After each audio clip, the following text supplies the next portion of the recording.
আমরা গত 11 জুলাই বরিশালের আঞ্চলিক পত্রপত্রিকায় চরমনার পীর সাহেব সৈয়দ মোহাম্মদ রেজাউল করিম সহ ৩৩ জনের বিরুদ্ধে জমি আত্মসাতের মামলা সংক্রান্ত সংবাদ প্রকাশিত হয়েছে। এ বিষয়ে আমরা চরমনার দাদা হুজুর সৈয়দ ইসহাক রহমতুল্লাহ আলাইহের সুযোগ্য সাহেবজাদা আল্লামা সৈয়দ নাসির আহমদ কাউসার সাহেবের মুখোমুখি হচ্ছি। আমরা তার থেকে বিষয়টি জানার জন্য তাকে অনুরোধ করছি, আসলে বিষয়টি কী হয়েছিল।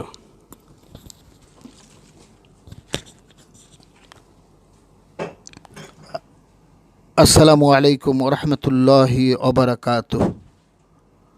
সম্মানিত দেশবাসী, ভাইয়েরা, বন্ধুরা, সম্মানিতা মা ও বোনগণ,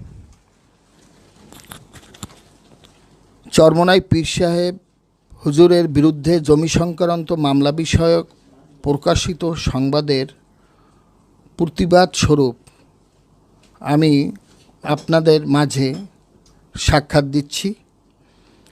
গত 11 জুলাই বরিশাল থেকে প্রকাশিত বিভিন্ন দৈনিক পত্রিকায় চরমনাই পীরসহ 33 জনের বিরুদ্ধে মামলা ও চরমনাই পীর সাহেবের বিরুদ্ধে সম্পত্তি আত্মসাতের মামলা শিরোনামে সংবাদ প্রকাশিত হয়েছে, যা আমাদের দৃষ্টিগোচর হয়েছে।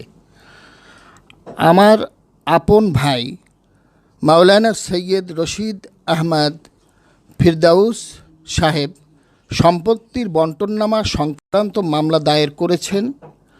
প্রথমত পীর সাহেব হুজুর চরমনাই আমিরুল মুজাহিদিন সৈয়দ মোহাম্মদ রেজাউল করিম সাহেব ও তার ভাইয়েরা মাওলানা সৈয়দ রশিদ আহমদ ফিরদাউস সাহেবের বয়সে ছোট।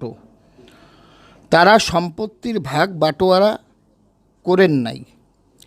আমার আব্বাজান মরহুম সৈয়দ মোহাম্মদ ইসহাক সাহেব রহমতুল্লাহ আলাই ইন্তেকালের পরে আমরা ভাই বোনেরা মিলে মিশে আপোষে জমিজমা বন্টন করে ভোগ দখল করি। দ্বিতীয়ত বর্তমান পীর সাহেব হুজুর ও তার ভাইয়েরা আমার বাবা সৈয়দ মোহাম্মদ ইসহাক রহমতুল্লাহ আলাইয়ের সম্পত্তির মধ্যে শুধুমাত্র তাদের আব্বা মরহুম সৈয়দ মোহাম্মদ ফজলুল করিম রহমতুল্লাহ আলাইয়ের রেখে যাওয়া বাড়িটি ভোগ দখলে রয়েছে।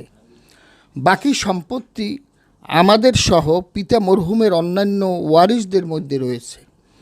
মাওলানা সৈয়দ রশিদ আহমদ ফিরদাউস সাহেব মামলা দায়েরের পূর্বে কখনো আমার বড় ভাই মাওলানা সৈয়দ মোহাম্মদ মুবারক করিম, যিনি এখনও আমাদের সকলের অভিভাবক হিসেবে বেঁচে রয়েছেন, তার কাছে বা আমাদের কারো সাথে তার সম্পত্তির বিষয়ে আদৌ কোনো কথা বলেননি বা ভাগবটোয়ারা করে দিতেও বলেননি।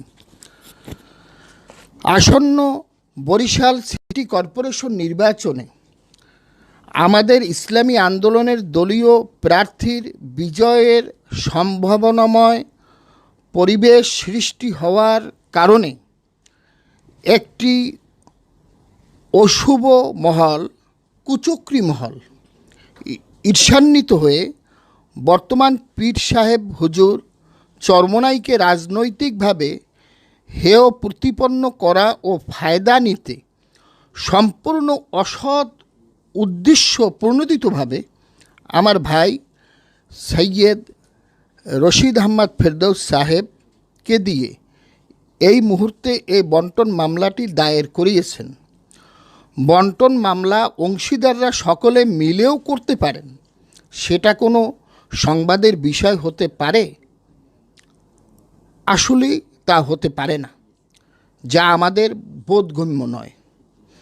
বিশেষ করে কয়েকটি পত্রিকায় শুধুমাত্র আমাদের দলের আমির চরমনাইর পীর সাহেব মুফতি সৈয়দ মোহাম্মদ রেজাউল করিম, আমাদের আমিরুল মুজাহিদিন এবং নায়েবে আমিরুল মুজাহিদিন মুফতি সৈয়দ মোহাম্মদ ফয়জুল করিম সাহেবের ছবি দিয়ে সম্পত্তি আত্মসাৎ মামলা লিখেছে, অথচ তারা মামলার প্রথম সারির বিবাদী নয়।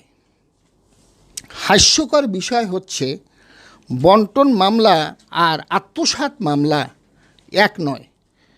এটা পত্রিকার ওই সংবাদকর্মীর ভালো করে বোঝা উচিত ছিল। প্রকাশিত সংবাদসমূহ আমাদের দলের ভাবমূর্তি ক্ষুণ্ণের জন্যই অসৎ উদ্দেশ্যে করা হয়েছে বলে আমাদের কাছে প্রতীয়মান। তাই এ সংবাদের তীব্র প্রতিবাদ, তীব্র নিন্দা, তীব্র ক্ষোভ প্রকাশ করছি। উল্লেখ্য, যে বা যারা বন্টন মামলাকে আত্মসাৎ মামলা হিসেবে রং দিয়ে, ঢং দিয়ে, অপব্যাখ্যামূলকভাবে প্রকাশ করেছে, তাদের বিরুদ্ধে উকিল নোটিশ সহ মানহানির মামলা দায়েরের প্রক্রিয়া চলছে। মায় সালাম ওয়া রাহমাতুল্লাহি ওয়া বারাকাতুহু।